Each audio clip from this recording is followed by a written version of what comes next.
ಸ್ನೇಹಿತರೆ, ಈ ವರ್ಷದ ಮೊದಲನೇ ಮಳೆ ಅಂದರೆ ಶಿವರಾತ್ರಿಗೆ ಹೋದಾಗಲಿಂದ ಸುಡೋ ಬಿಸಿಲು ತುಂಬ ಜೋರಾಗೇ ಇತ್ತು.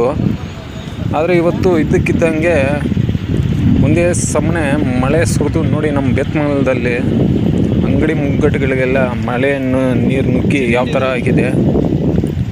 ಒಂದೇ ಸಮನೆ ಗುಡುಗು ಮಿಂಚು ಸಿಡಿಲು ಜೊತೆ ಮಳೆ, ಭಾರಿ ಮಳೆ ಆದರೆ ಬಂದಿದೆ. ನೋಡ್ತಾ ಇರ್ಬೋದು ನೀವು ನಮ್ಮ ಬೇತ್ಮಂಗಲದಲ್ಲಿ ಆಗಿರುವಂಥದ್ದು. ಅಂಗಡಿಗಳಿಗೆಲ್ಲ ನೀರೆಲ್ಲ ನುಗ್ಗಿಬಿಟ್ಟಿದೆ.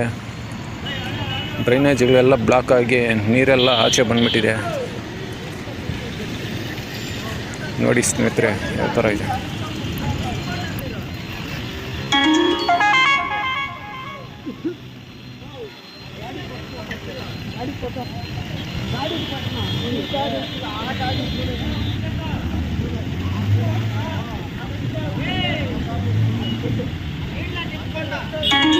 ಆತ್ಮೀಯ ಬಂಧುಗಳೇ, ಈ ದಿನ ಸುರಿದ ಧಾರಾಕಾರ ಮಳೆಯಿಂದ ಬೇತಮಂಗಲ ಗ್ರಾಮ ಪಂಚಾಯಿತಿಯ